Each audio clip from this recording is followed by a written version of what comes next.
Desde tiempos antiguos, la humanidad ha ideado formas de castigar a quienes quebrantan las reglas. Pero, ¿alguna vez te has preguntado cómo y por qué nacieron las cárceles? Las prisiones no siempre fueron como las conocemos hoy. En sus inicios no eran lugares de castigo, sino de espera. Lugares donde los prisioneros aguardaban su destino, la ejecución, la esclavitud o el destierro. Hoy, en Cachicultura, viajaremos en el tiempo para descubrir cómo evolucionaron las cárceles, desde los calabozos medievales hasta las prisiones de máxima seguridad. ¿Realmente funcionan o qué futuro tienen? Ajusta bien tus audífonos y prepárate para un episodio donde exploraremos los muros más infranqueables de la historia. Antes de las cárceles, ¿cómo se castigaba el crimen en la antigüedad? Antes de que existieran las prisiones como tal, las sociedades castigaban a los delincuentes de formas mucho más brutales. En la antigua Mesopotamia, el código de Hammurabi dictaba que el castigo debía ser proporcional al crimen. El robo era mutilación o pena de muerte. El asesinato, pena de muerte. Y el fraude, exilio o esclavitud. En estas civilizaciones no existían las prisiones como castigo, solo como lugares temporales donde los acusados esperaban su juicio o ejecución. En la Edad Media, las cárceles no solo castigaban a los criminales, sino también a enemigos políticos y religiosos. Las mazmorras medievales eran lugares oscuros y húmedos, muchas veces subterráneos. Los prisioneros podían ser olvidados ahí por años. Un ejemplo de esto podría ser la Torre de Londres, en Inglaterra, usada para encerrar a traidores y opositores a la corona.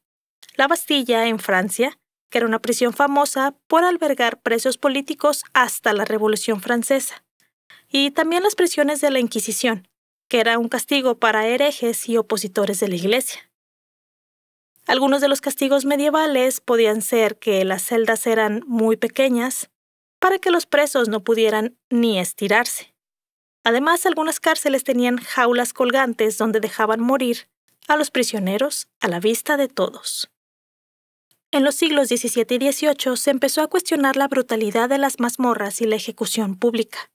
Filósofos como Cesare Beccaria escribieron sobre las necesidades de reformar las cárceles.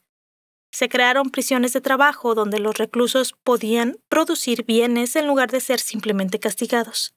Se introdujeron la reclusión solitaria para reformar el carácter de los criminales. Y se dejó de usar la tortura como castigo principal en muchos países. ¿Funcionó?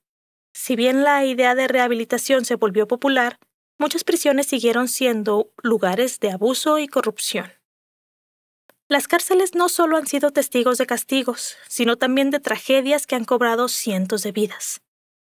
Un ejemplo de esto pudiera ser el motín de Apodaca, en México del 2012.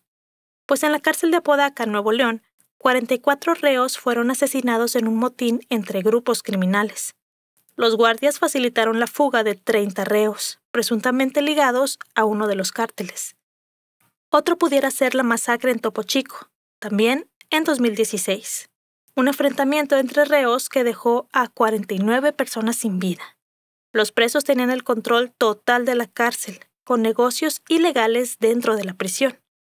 Y también, otro ejemplo pudiera ser la tragedia de la cárcel de Comayagua, en Honduras de 2012. Aquí, 362 reclusos perdieron la vida quemados en un incendio. Las autoridades tardaron en abrir las celdas y dejaron morir a los presos. ¿Quién es el responsable de estas tragedias? ¿Los presos o el sistema penitenciario? ¿Qué opinas tú? Hablando un poco sobre cárceles famosas en México, México tiene algunas de las prisiones más infames del mundo, conocidas por su corrupción, fugas espectaculares y condiciones inhumanas. Como número 1 tenemos Puente Grande, en Jalisco, la cárcel del Chapo Guzmán, inaugurada como una prisión de máxima seguridad con el objetivo de evitar fugas de criminales peligrosos. En 2001, Joaquín El Chapo Guzmán protagonizó su primera gran fuga, supuestamente escondido en un carrito de lavandería. Con el tiempo se convirtió en una prisión con altos niveles de corrupción, donde criminales podían manejar negocios desde adentro de la cárcel. En 2020, la prisión se convirtió en un símbolo de corrupción e ineficiencia, y su cierre fue ordenado por el presidente Andrés Manuel López Obrador, quien dijo que había mucha historia negra en ese penal. Después del cierre, algunos de los reos fueron trasladados a otros penales, mientras que las instalaciones quedaron abandonadas. Como número 2, podemos hablar sobre la cárcel de la isla Mezcalá, en Jalisco, la prisión olvidada del lago de Chapala. Originalmente, la isla Mezcalá fue un refugio de resistencia indígena durante la Guerra de Independencia de México. En el siglo XIX, el gobierno convirtió la isla en una prisión, utilizada principalmente para presos políticos y criminales de alta peligrosidad. Las condiciones eran muy duras, ya que los reos estaban completamente aislados en la isla, sin posibilidad de escape. En la actualidad, la prisión fue abandonada con el tiempo y hoy en día es una zona arqueológica y turística, donde los visitantes pueden explorar las antiguas ruinas de la cárcel. Aquí se dice que la isla está embrujada, con relatos de presencias fantasmales de antiguos prisioneros. Y como dato curioso, esta cárcel es poco conocida, pero su historia es única. Una isla-prisión en medio de un lago, como una versión mexicana de Alcatraz. Como número 3, tenemos las Islas Marías. Creado en 1905 por el presidente Porfirio Díaz, quien lo usó para encerrar a presos políticos y criminales peligrosos. A diferencia de otras cárceles, no tenía muros. La misma isla servía como prisión, ya que los reos no tenían cómo escapar. Conocida también por sus condiciones extremas de aislamiento y castigo, donde los presos tenían que trabajar en campos agrícolas para sobrevivir. Su motivo de cierre, en 2019, fue que se consideró un sistema carcelario obsoleto y con violaciones a los derechos humanos. Hoy es un centro de conservación ambiental y un destino turístico. Como dato curioso, las Islas Marías aparecen en la literatura mexicana, como en la novela La isla de los hombres solos, de José León Sánchez. En el número 4 podemos hablar del Topo Chico, la cárcel más violenta de México. Originalmente se construyó para albergar a 3.500 reos, pero con el tiempo llegó a tener más de 7.000. Conocida por la extrema violencia dentro de sus muros, se convirtió en un infierno de corrupción, donde los presos con más poder controlaban la cárcel, vendían drogas y organizaban extorsiones. En 2016, aquí hubo un motín que dejó a 49 personas sin vida. Y los reos crearon sus propias reglas dentro de la prisión. Su motivo de cierre, la brutalidad de la prisión y la falta de control hicieron que el gobierno decidiera cerrarla en 2019. Como dato curioso, antes de ser demolida, se permitió que ciudadanos hicieran tours dentro de la prisión, viendo las condiciones en las que vivían los reclusos. Como número 5, podemos hablar de Santa Marta, la cárcel de los criminales más infames. Esta es una de las pocas prisiones en México con un área exclusiva para mujeres. Ha albergado a algunos de los criminales más conocidas como Juana Barraza la Mataviejitas. También ha tenido casos de corrupción y abusos de poder. Como dato curioso, en esta cárcel el gobierno ha intentado implementar programas de reinserción social para mujeres, aunque la violencia sigue siendo un problema. Ahora vayamos un poco atrás en el tiempo. Hablemos de las ciudades de refugio en la Biblia. ¿Qué eran?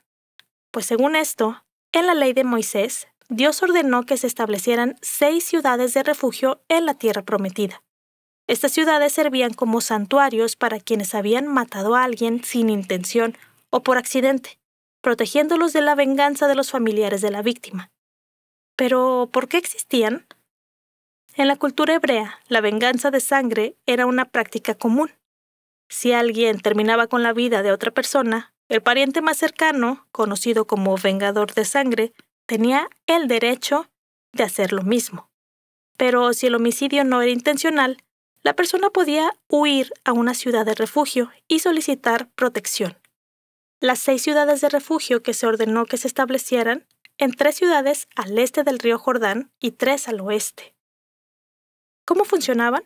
La persona que había cometido un crimen accidental debía huir a una de estas ciudades. Allí se presentaba ante los ancianos de la ciudad y explicaba su caso. Si se comprobaba que el homicidio no había sido intencional, podía quedarse en la ciudad bajo protección. Y no podía salir de ahí hasta la muerte del sumo sacerdote. Si salía antes, el vengador de sangre podía terminar con su vida.